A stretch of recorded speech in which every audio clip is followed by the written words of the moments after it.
Introduction. देखिए कल हमने सप्लाई ये चैप्टर को स्टार्ट किया था, पूरा ध्यान इधर आप।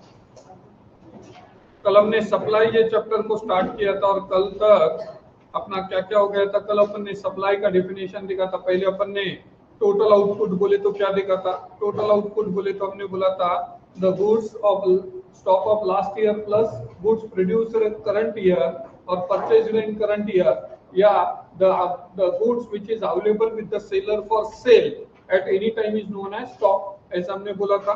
सॉरी, आउटपुट बोला था। फिर स्टॉक की डेफिनेशन हुई थी।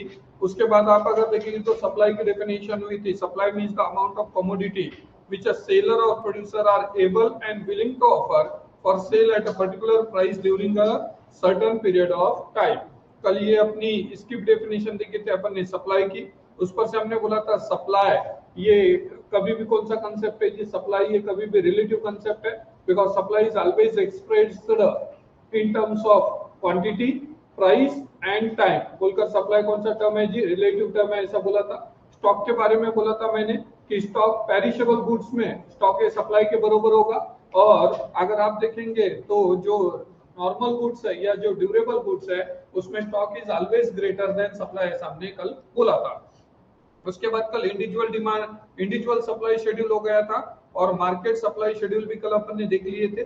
उसके बाद अगर आपको याद होगा तो कल डिटर्मिनेंट्स ऑफ सप्लाई देखा था, that is GPS in office. जी बोले तो हमने बोला था गवर्नमेंट पॉलिसीज। सेकंड बोला था हमने price of commodity, then state of technology, then infrastructure facility, natural conditions. उसके बाद बोला था other factors, then future expectation about price and cost of production. ये कल अपना पूरा हो गया था। अब देखिए आज देखते हैं state and explain the law of supply, what are the assumptions of this law. तो अपने को पहले वो लॉ ऑफ सप्लाई देखने का, फिर क्या देखने का है, अजम्पशंस देखने के। क्वेश्चन मार्च 9 में, अक्टूबर 8 में और 11 में पूछा हुआ है।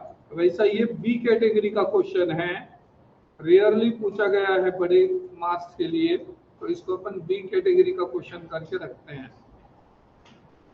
बी कैटेगरी का क्वेश्चन करके रखते हैं, ठीक है। लीजिए क्या बोला हुआ, देखिए introduction. The law of supply is also a fundamental principle of economic theory like law of demand. It was introduced by Professor Alfred Marshall in his book Principle of Economics, which was published in 1890. The law explains the functional relationship between price and quantity supplied. Take a statement of the law. Other thing being constant, higher the price of commodity, more is the quantity supplied, and lower the price of commodity, less the quantity supplied. Underline कीजिए, higher the price being other things remaining same, higher the price, higher the quantity supplied, lower the price, lower the quantity supplied. In simple words, other factors remaining constant, a rise in price result in rise in quantity supplied and vice versa. Price बढ़ी तो supply बढ़ेगा और price कम हुई तो supply भी क्या हो जाएगा जी, कम हो जाएगा, ऐसा लॉ बोल रहा है। Thus symbolically there is a direct relationship between price and quantity supplied. क्या है जी, डायरेक्ट रिलेशनशिप है। प्राइस एंड क्वांटिटी सप्लाइड में डायरेक्ट रिलेशनशिप है। अंडरलाइन कीजिए, there is a direct relationship between price and quantity supplied.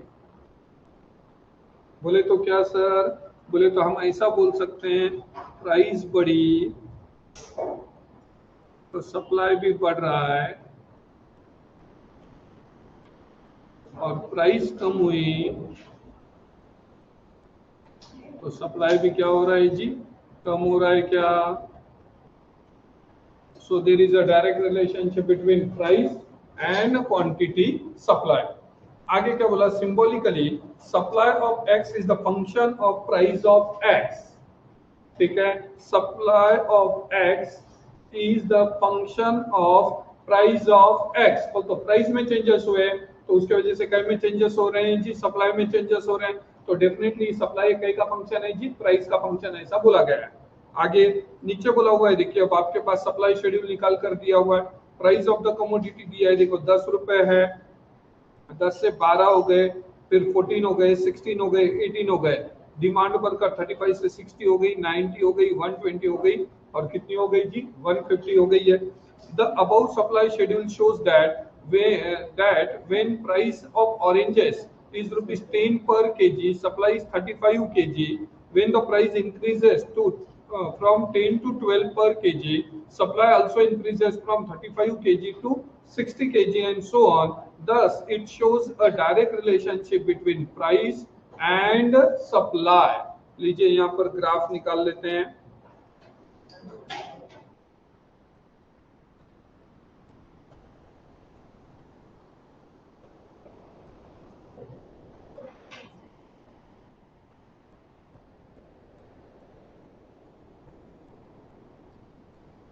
This is x 0 y, यहाँ पे price है, यहाँ पे क्वांटिटी सप्लाइड है।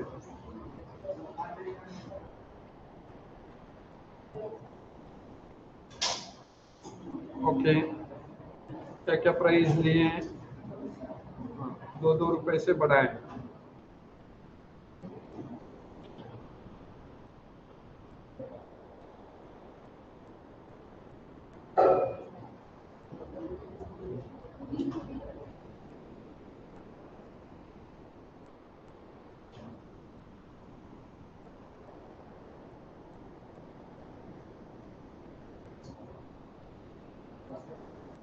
हाँ लीजिए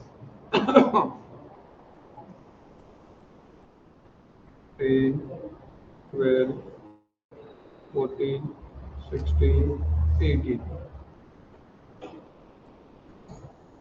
10, 12,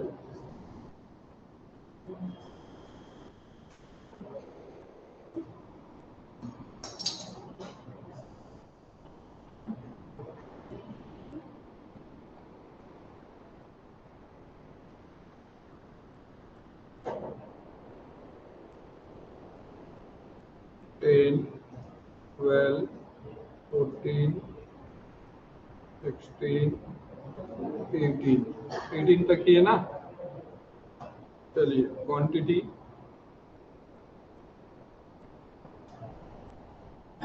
30, 60,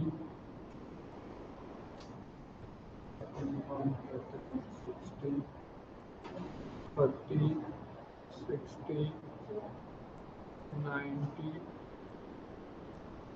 120, 150। लीजिए अब 10 रुपए प्राइस है, तब कितना है जी सप्लाई 35 है ना, तो ये यहाँ पर आएगा।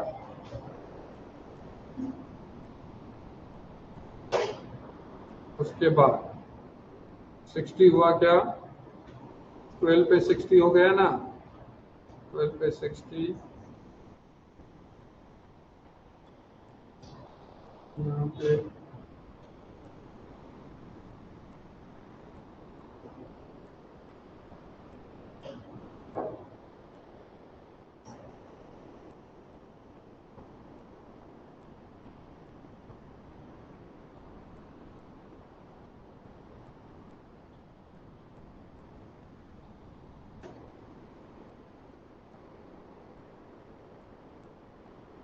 चलता है, ऐसा सीधा लिए तो भी चलता है।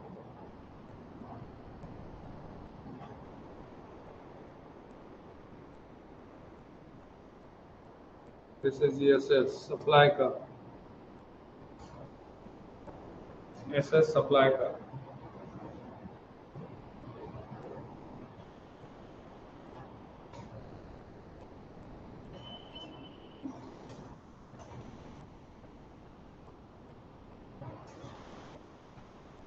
जोड़ना है तो जोड़ भी सकते हो, पर जोड़ने की जरूरत नहीं है।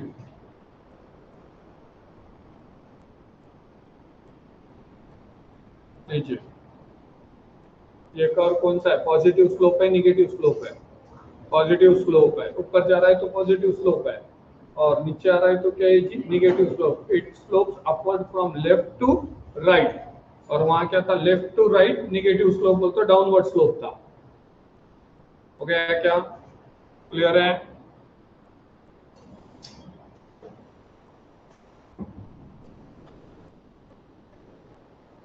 चलें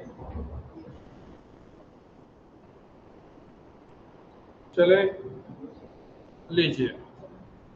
अब क्या बोल रहा है देखिए, in the above diagram x axis represent quantity supplied and y axis represent the price. SS is the supply curve. When price is OP, घंटे भाई क्लास में फोन करो। हाँ वो शाम दूसरी वाली की जमा कर। हाँ हाँ हाँ हाँ देखो, when price was OP, quantity supplied was OQ. अगर आप ये ऐसे मार्किंग नहीं देना चाहते हो तो डायरेक्ट आप OP OQ करके भी कर सकते हो, ठीक है।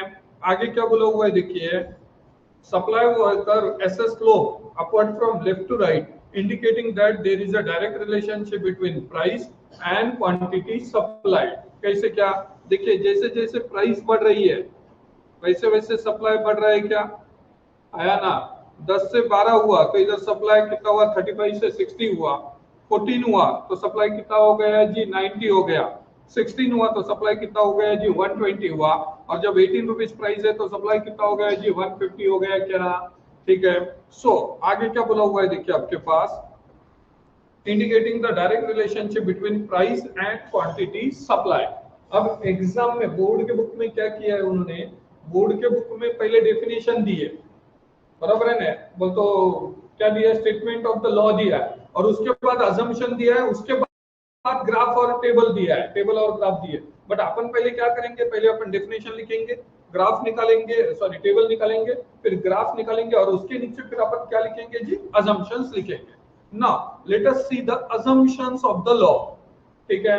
अजम्पशंस ऑफ द लॉ क्या बोल रहा है, पहला उसका ये क्या है देखिए, मेमोरी क्या है, कांस्टेंट, ठीक है।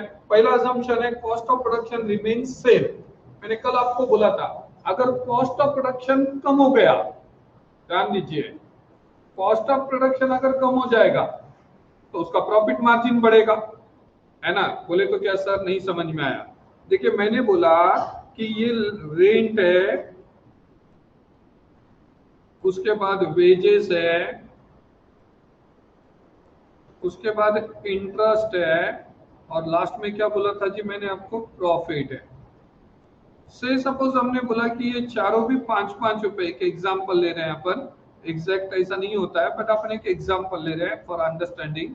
हमने बोला ये चारों भी 5-5 रुपए है, और इसकी प्राइस कितने रुपए है जी, 20 रुपीज अभी प्राइस है, ठीक है। अब से सपोज मैंने बोला कि ये रेंट कम होकर हो गया, ये रेंट कम होकर हो गया 3 रुपए, ये वेजेस उतने के उतने हैं, इंटरेस्ट आपको उतने के उतना लग रहा है, और आपका प्रॉफिट आपको 20 रुपए रखना है, तो आपका प्रॉफिट कितना बढ़ गया देखिए, बोला प्रॉफिट बढ़कर 7 रुपए हो गया। क्या बोले तो आप अगर देखेंगे तो वो सेम प्राइस पर, अब यहां पर सप्लाई वो कर रहा था सपोज 1000 यूनिट्स का, एक एग्जांपल लेते हैं, यहां पर कितना सप्लाई हो रहा था जी, 1000 यूनिट्स का हो रहा था। अब सेम प्राइस पर वो 1200 यूनिट्स का सप्लाई करेगा कि नहीं करेगा, आया ना। क्यों, देखिए पहले उसका प्रॉफिट मार्जिन कितना था, पहले उसका प्रॉफिट मार्जिन 5 रुपए का था, अब वो प्रॉफिट मार्जिन बढ़कर कितने रुपए का हो गया, 7 रुपए का हो गया। बोल तो वो सेम प्राइस पर सप्लाई बढ़ा रहा है या नहीं बढ़ा रहा है, देखिए बोला, आया ना। जबकि लॉ ऑफ सप्लाई क्या बोलता है कि प्राइस बढ़ी तो सप्लाई बढ़ना चाहिए था, बट यहाँ प्राइस बढ़ के सप्लाई बढ़ रहा है क्या जी, यहाँ पर प्राइस नहीं बढ़ते हुए भी, यहाँ प्राइस नहीं बढ़ते हुए सप्लाई क्या हो जा रहा है, बढ़ रहा है या नहीं बढ़ रहा है, देखिए बोला, ठीक है। दूसरा और एक एग्जांपल हो सकता है, यहाँ पर सपोज उसने ये डिसाइड किया कि अपने को प्रॉफिट मार्जिन उतने के उतना ही रखना है, ये हो गया 3 रुपए, ये हो गया 5 रुपए, ये हो गया 5 रुपए, और इसने डिसाइड किया कि प्रॉफिट मार्जिन उतने के उतना रखना है, तो अब वो चीज कितने रुपए में बेच रहा है, देखिए बोला 18 रुपए में बेच रहा है या नहीं बेच रहा है। बोले तो यहाँ पर फिर सप्लाई उसका बढ़कर, उसने यहाँ पर सप्लाई बढ़ाकर फिर उसने यहाँ पे 1200 यूनिट्स कर दिया है। बोलने का मतलब क्या हो रहा है, अपना लॉ क्या बोल रहा है कि प्राइस अप तो सप्लाई अप होना चाहिए, बट यहाँ हो क्या जा रहा है, प्राइस डाउन सप्लाई अप हो रहा है या नहीं हो रहा है, देखिए बोला, आया ना, समझ में आ रहा है क्या। तो कॉस्ट ऑफ प्रोडक्शन में चेंजेस आना नहीं चाहिए, अगर कॉस्ट ऑफ प्रोडक्शन में चेंजेस आए तो हो सकता है कि वो सेम प्राइस पे ज्यादा सप्लाई कर दे अगर प्रॉफिट मार्जिन बढ़ा तो, या हो सकता है कि कॉस्ट ऑफ प्रोडक्शन कम हो गया तो वो सब प्राइस कम करे और सप्लाई क्या कर दे जी मार्केट में बढ़ा दे। ठीक है, सो क्या बोला देखिए, it is assumed that there is no change in cost of production if cost of production changes profit of the seller changes which further reduces और इंक्रीजेस द सप्लाई। ठीक है, सेकंड क्या बोल रहे हैं देखिए, prices of other goods remain constant, other goods के prices same होना चाहिए। क्यों? मैंने कल आपको एग्जांपल दिया था, सपोज बिस्लरी की बॉटल है और कोई लोकल का बॉटल है, मैंने बोला एक तरफ बिस्लरी का बॉटल है LERY की LERY बिस्लरी का बॉटल है, बराबर है, और इधर एक हिल फ्रेश का बॉटल है। अब से सपोज मैंने बोला ये 20 रुपए में बिक रहा है, ये भी 20 रुपए में बिक रहा है। ठीक है, अब इसने इसका प्राइस बढ़ाकर कर दिया 22 रुपए। अब जब ये दोनों भी था तो यहां पर आपको प्रॉफिट मार्जिन था से सपोज 5 रुपए और यहां पर भी आपका प्रॉफिट मार्जिन है से सपोज 5 रुपए। जैसे ये 22 रुपए हो गया, आपका प्रॉफिट मार्जिन बढ़कर कितने रुपए हो गया जी? अब 7 रुपए हो गया। तो आप इसका सप्लाई कम करोगे कि नहीं करोगे? आया ना? बोलो फटफट बोलो, सप्लाई कम करेंगे कि नहीं करेंगे? हालांकि प्राइस कम हुई क्या उसकी? नहीं, उतनी ही प्राइस में हम उसका सप्लाई क्या कर दे रहे हैं जी? कम कर दे रहे हैं। क्यों? क्योंकि दूसरे गुड्स के सब्स्टिट्यूट के प्राइस बढ़े और उसमें प्रॉफिट मार्जिन बढ़ा तो हम उसका सप्लाई बढ़ा दे रहे हैं। ठीक है, बोलकर क्या बोला हुआ है देखिए यहाँ पर, price of other goods are assumed to remain constant if they change the law of supply may not hold true because producer may transfer resources to other products। ठीक है, नेक्स्ट क्या बोला देखिए, no future expectation about price. पहले क्या होता था, अभी तो अभी पेट्रोल के रेट क्या होते हैं, वो चेंज होते हैं तो वो इमीडिएट इफेक्ट से होते हैं। पहले पेट्रोल के रेट कैसे चेंज होते थे? जब गवर्नमेंट के हाथ में थे, गवर्नमेंट क्या करती थी, दोपहर में 3-4 बजे डिक्लेयर कर देती थी कि आज रात में कल से पेट्रोल के रेट 2 रुपए से बढ़ जाएंगे। तो पेट्रोल पंप वाले क्या करते थे, अचानक शाम में 5-6 बजे, वो दिन शाम में 5-6 बजे क्या करते थे, पेट्रोल संपला बोल के बोर्ड लगा देते थे। बोले तो ऑलरेडी उनके पास पेट्रोल पड़ा है, बट गवर्नमेंट ने उधर क्या डिक्लेयर करी कि पेट्रोल के रेट कितने रुपए से बढ़ जाएंगे, कल से 2 रुपए से। और वो रेट अप्लीकेबल कब होते? रात में 12 बजे से रेट अप्लीकेबल होते थे। बोले तो सपोज आज पेट्रोल का एक एग्जांपल लेते कि आज पेट्रोल मार्केट में बिक रहा है 106 रुपए। अभी फाइनेंस मिनिस्टर ने डिक्लेयर कर दिया है, पेट्रोल मिनिस्टर ने डिक्लेयर कर दिया कि कल से पेट्रोल के रेट 2 रुपए से बढ़ जाएंगे। बोल तो 1 से 6 का कितना हो जाएगा जी? 108 हो जाएगा ना? आया ना? बराबर है। तो वो इमीडिएट इफेक्ट से नहीं होता था, वो कब होता था? रात में 12 बजे दिन चेंज होता, तो रात में 12 बजे से वो रेट इफेक्टिव हो जाते थे। तो पेट्रोल पंप वाले क्या करते थे, अब उनको मालूम पड़ गया रेट बढ़ गए, तो वो क्या करते थे, अभी पेट्रोल का सप्लाई कम कर देते थे। कल बड़े वाले रेट में वो क्या करते थे जी? ज्यादा, क्योंकि उनको 2 रुपए एक्स्ट्रा प्रॉफिट मार्जिन मिल रहा है ना। समझ में आ रहा है क्या? Are you getting my point? अगर ऐसे फ्यूचर एक्सपेक्टेशन है कि मार्केट में और रेट बढ़ने वाले, अभी रेट बढ़कर भी वो सप्लाई बढ़ाएंगे क्या जी? वो नहीं बढ़ाते। और अगर फ्यूचर में रेट उतरने वाले उनको मालूम है, तो अभी रेट कम होकर भी वो सप्लाई कम करते क्या? नहीं, वो ज्यादा सप्लाई बढ़ा देते। बोलकर बोला हुआ है कि रेट का ऐसा फ्यूचर एक्सपेक्टेशन होना नहीं चाहिए। सो क्या बोला हुआ है देखिए, the law also assumes that the seller do not expect future changes in the price of the product. उसके बाद क्या बोला देखिए, transport cost remain same. Transportation का कॉस्ट क्या रहेगा जी? सेम रहेगा, ऐसा बोला हुआ है। अगर ट्रांसपोर्ट का कॉस्ट चेंज हो गया, मेरे को बताओ, अगर ट्रांसपोर्ट का कॉस्ट सस्ता हो गया तो प्रॉफिट मार्जिन कम होगा कि बढ़ेगा? बढ़ेगा। तो वो सेम प्राइस पे सप्लाई बढ़ाएगा कि नहीं बढ़ाएगा? देखिए बोला, आया ना? समझ में आ रहा है क्या? बोलकर ट्रांसपोर्ट कॉस्ट क्या रहना चाहिए जी? सेम रहना चाहिए। सो क्या बोला देखिए, it is assumed that there is no change in the condition of transport facility and transport cost. For example, better transport facility increase supply at the same price. Then no change in government policies. Government के कोई भी taxation policies में, rules में changes नहीं होने चाहिए। क्या बोला हुआ है? It is also assumed that government policy like taxation policy, trade policy remain unchanged। कल मैंने आपको गुटखा का एग्जांपल दिया था, टैक्स का एग्जांपल दिया था कल मैंने आपको, तो उसमें चेंजेस नहीं होने चाहिए। Then no change in weather conditions, weather condition में भी चेंजेस नहीं आना चाहिए। क्यों? क्योंकि अगर वेदर कंडीशन चेंज हो गए तो प्राइस बढ़कर भी आप सप्लाई नहीं बढ़ा पाते। जैसा जब ओनियन 100 रुपए किलो तक पहुंचा था, प्राइस बहुत अच्छी मिल रही थी, ठीक है, वो टाइम पर आप सप्लाई बढ़ा पा रहे थे क्या? नहीं। क्यों? क्योंकि वो वेदर साथ नहीं दे रहा था। अगर वेदर साथ देता तो हम सप्लाई बढ़ा सकते थे प्राइस बढ़कर भी, बट प्राइस बढ़कर भी हम सप्लाई बढ़ा पा रहे थे क्या? नहीं। उल्टा अभी आप देखेंगे तो कांदा भी 1 रुपए में, कल मैंने आपको एग्जांपल दिया था, अब इतनी प्राइस उतर गई तो आपने सप्लाई रोक देना चाहिए, बट आप सप्लाई रोक पा रहे हो क्या? नहीं, क्योंकि ये बारे वेदर कंडीशन फेवरेबल है, ठीक है। तो वेदर कंडीशन में भी कोई चेंजेस नहीं आनी चाहिए, ऐसा बोला हुआ है। देन आगे क्या बोला देखिए, technique of production remain unchanged. मैंने कल एग्जांपल दिया था आपको, वो हैंडमेड साड़ीज और मशीन के साड़ी का एग्जांपल दिया था।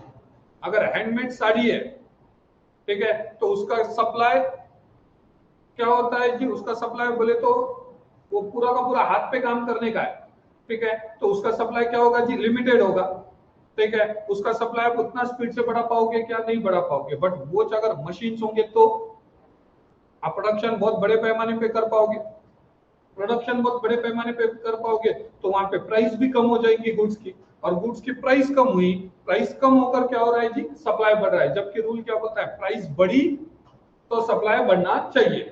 सो क्या बोला देखिए, it is assumed that there is no change in the method of or technique of production, improvement in technology may increase the supply at the same price। समझ में आ गया क्या? तो these are the assumptions of law of supply। अब exam में question बहुत बार ऐसे पूछे गए, एग्री और disagree with reason. There is no assumptions of law of supply।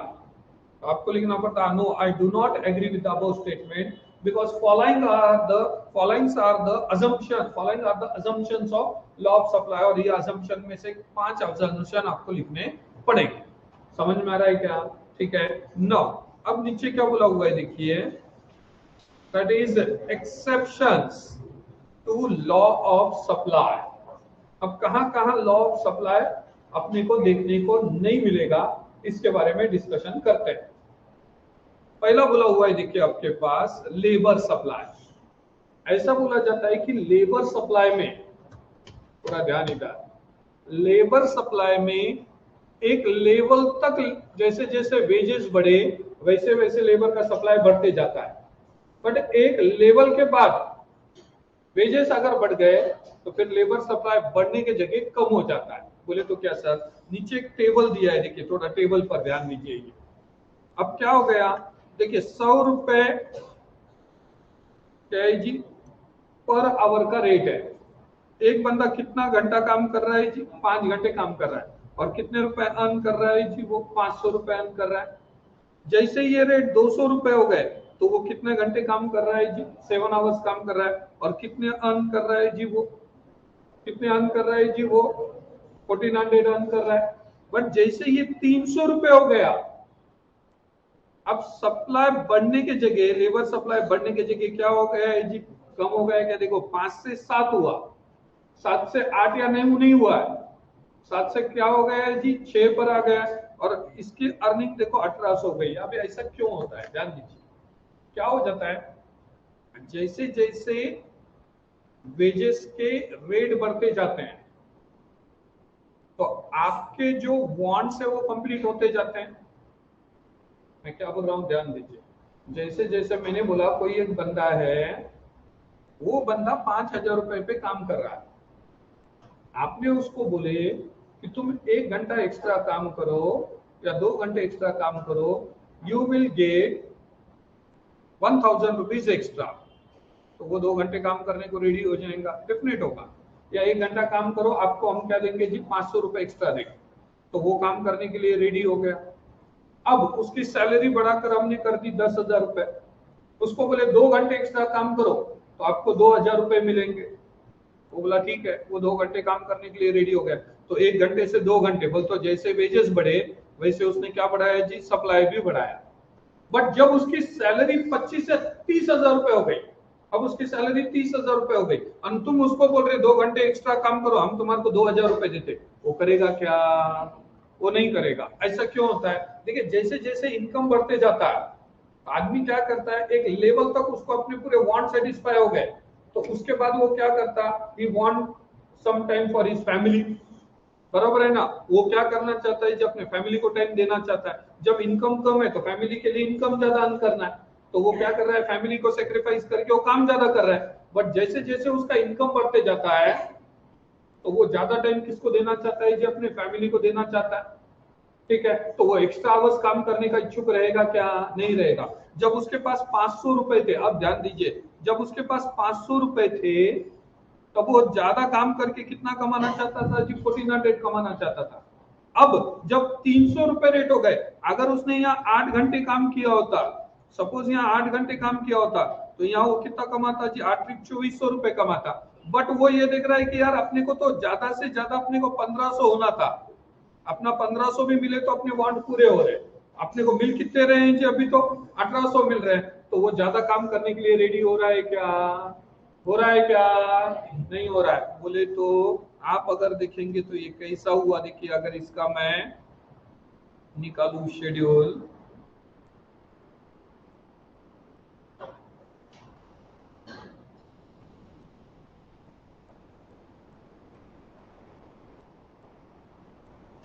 इधर लिखा वेज रेट, इधर लिखा लेबर सप्लाई या सप्लाई ऑफ लेबर,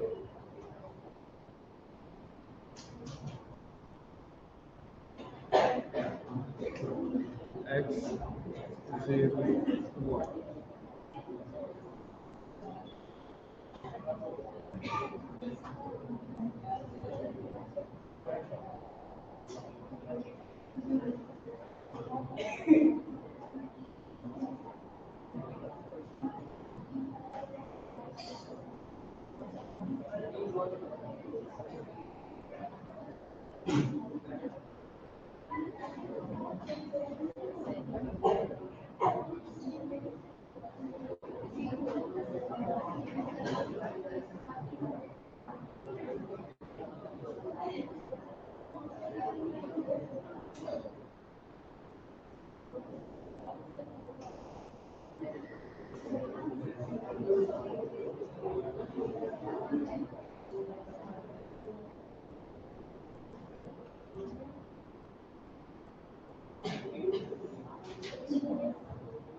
लो निकाल लो ग्राफ।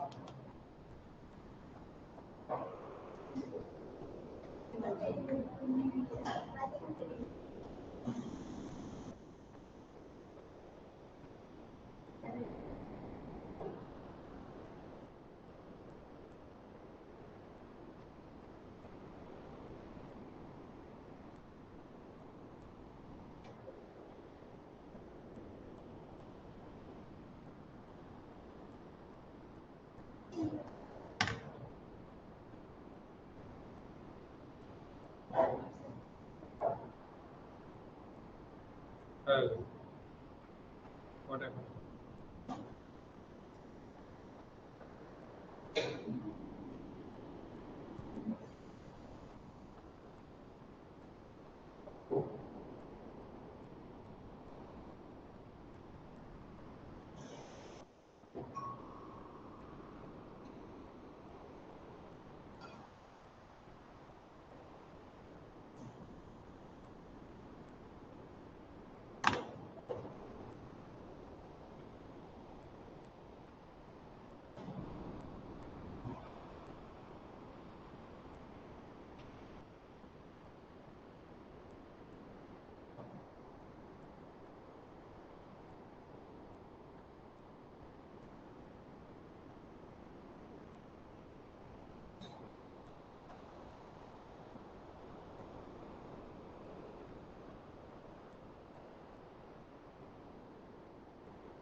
हो गया।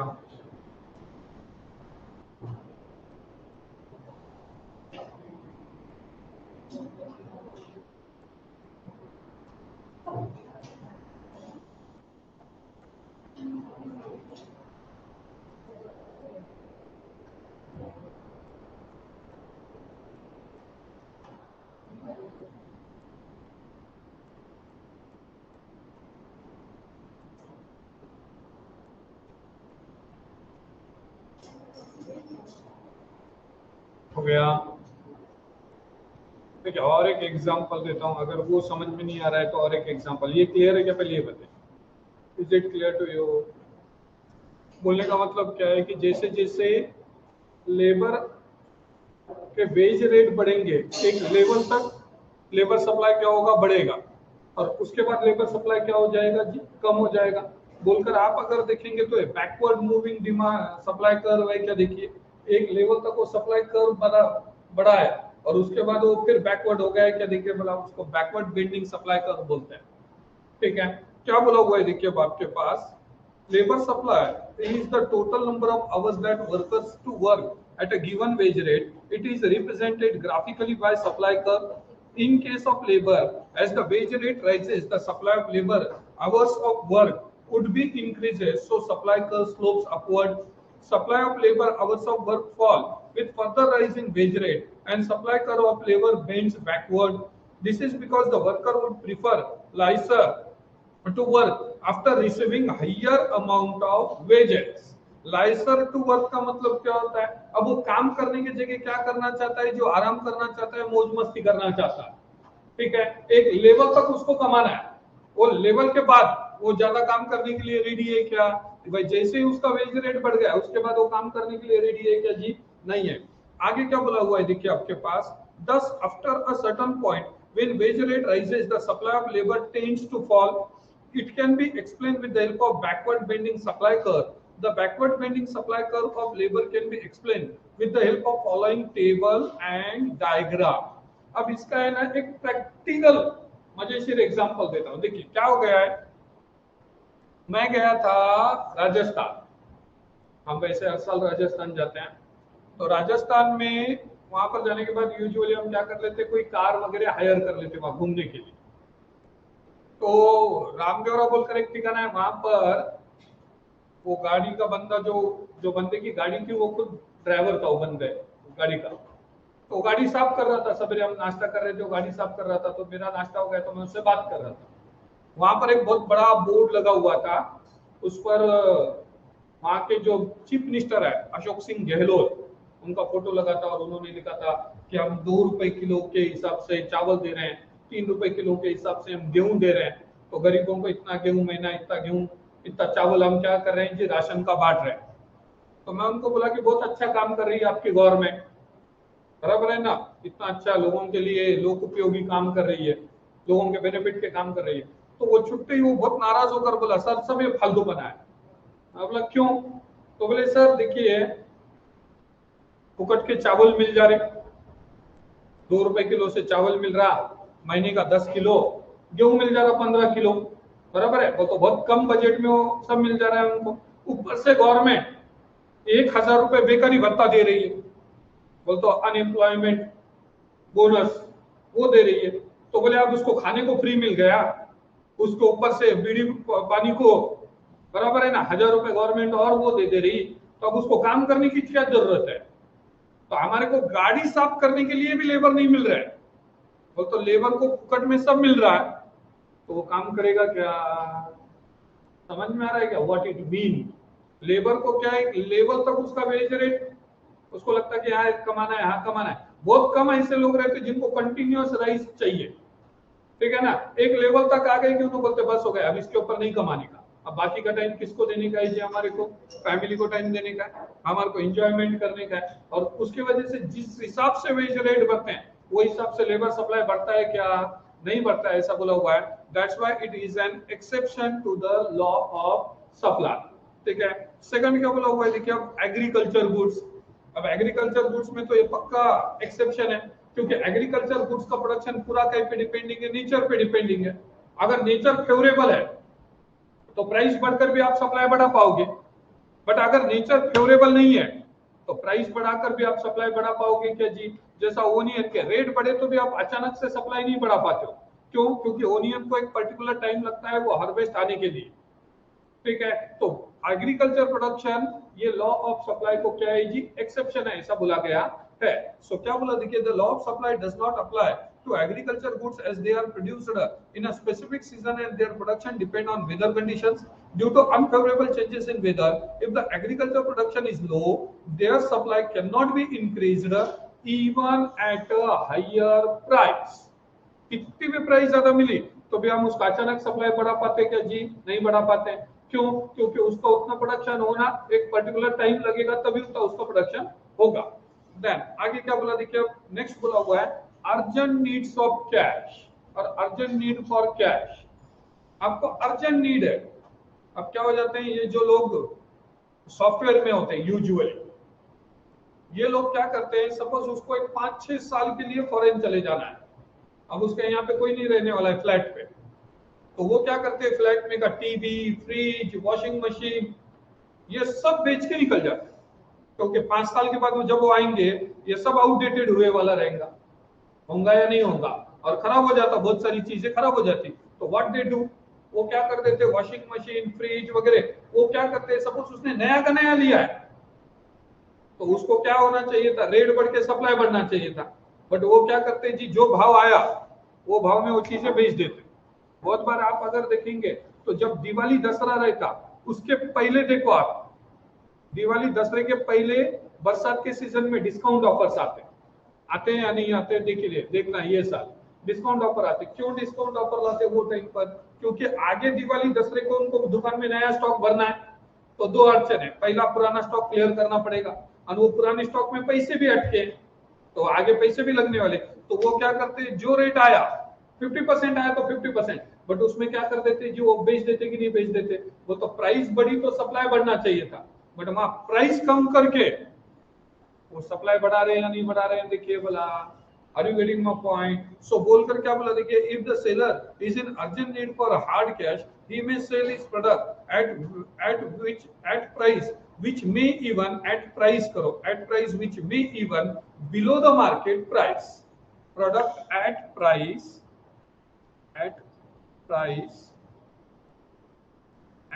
price which may be even below at market price। उसके बाद पेरिशेबल गुड्स, पेरिशेबल गुड्स में भी लॉ ऑफ सप्लाई एप्लीकेबल नहीं होता। क्यों नहीं होता, क्योंकि पेरिशेबल गुड्स को बेचने वाले को मालूम है अगर मैं ज्यादा रेट चार्ज करूंगा तो कस्टमर लेगा नहीं,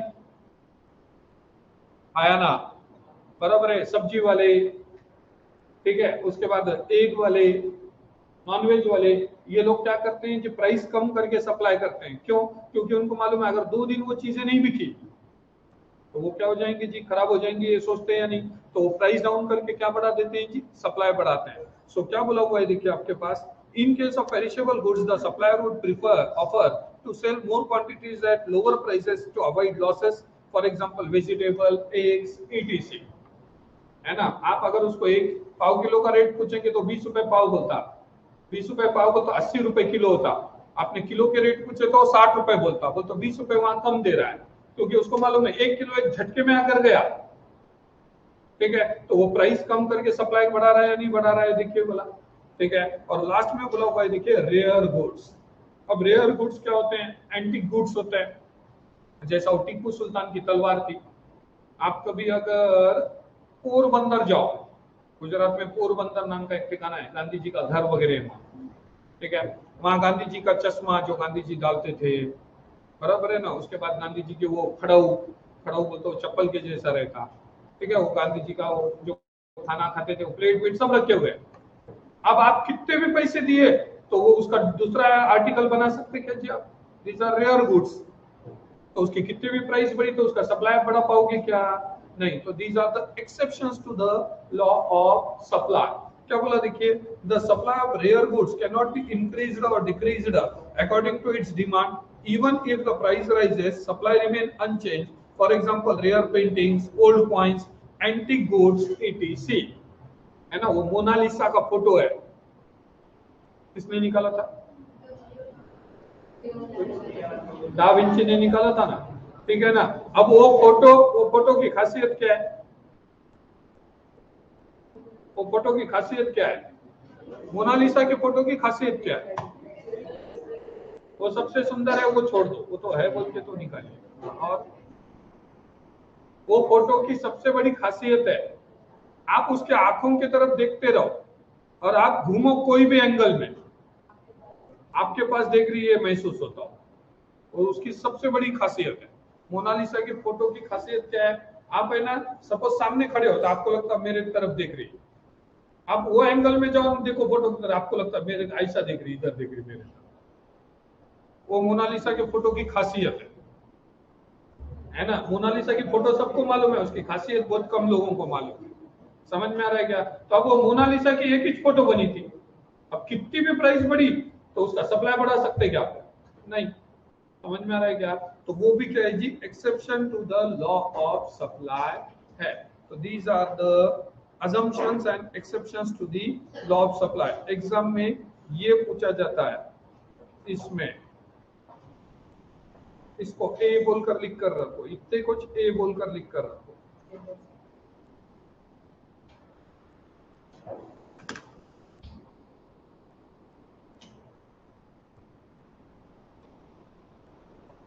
हो गया, चलिए बाकी का देखते हैं कल। कल सवेरे क्लास